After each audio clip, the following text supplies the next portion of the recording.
In an Australian first, one of the big four banks has launched a lending product just for Islamic businesses. NAB has signed the first deal with a property developer, giving them a Sharia-compliant loan. Research suggests the market could be worth as much as $250 billion. Emilia Terzon reports.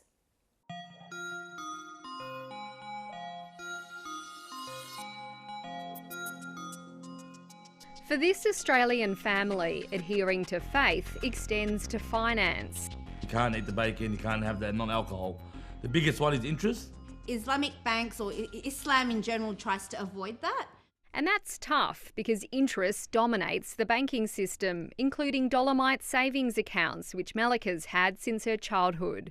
We don't actually keep the interest. We could choose to donate the interest that's accumulated, for example, which is what I do. Anything that needs to be direct debited gets direct debited, and the rest having cash.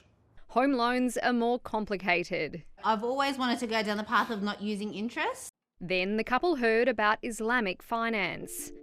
Unlike conventional mortgages, where you buy a property with money from the bank, which you pay back, plus interest and fees, deals brokered by Islamic finance companies are being done under rent-to-buy agreements, where you still hand over a deposit and the institution buys the property under a risk-share agreement. They then lease it to you at a monthly fee, comparable to the current interest rate.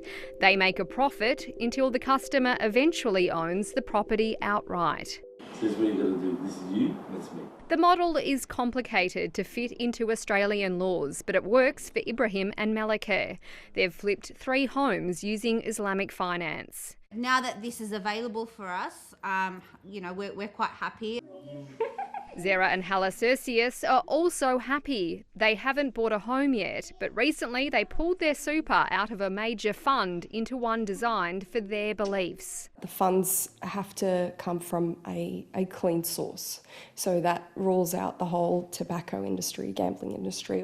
Islamic financing companies are brokering loans for small businesses, including this halal butcher. Very, very grateful that enable us as Muslim businessmen to grow. It's a halal butcher in a halal investment with a halal super. And it's not just small business. The National Australia Bank has just made history by launching a product for property and construction companies needing finance above $5 million.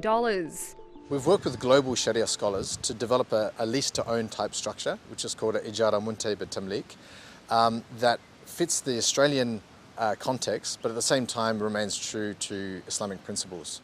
And that opens the door to offshore investment. We're next door to one of the world's most populous Muslim nations, Indonesia, along with other Muslim majority countries in the region.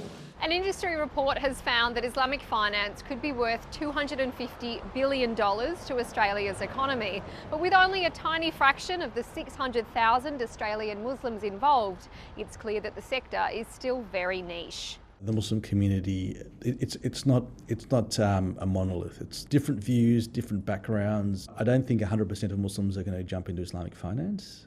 The companies offering services here are doing so under credit licences, but they can't take deposits. Some believe the market could take Australia's first Islamic bank. We've only got literally 1% of that market covered. There's still 99% to go. It's a large market. His institution and a rival startup, IBA Group, are applying to the regulator APRA for restricted banking licences. That means that when we first kick off, we'll be offering transaction accounts for everyday banking, we'll be offering savings products. That's something that Ibrahim says he'd use. 100%. 100%, yeah. I've been with Commonwealth since Dolomite days, primary school days, so I'm quite happy with Commonwealth. I've been with them forever. Showing that banking, a bit like faith, has many different views.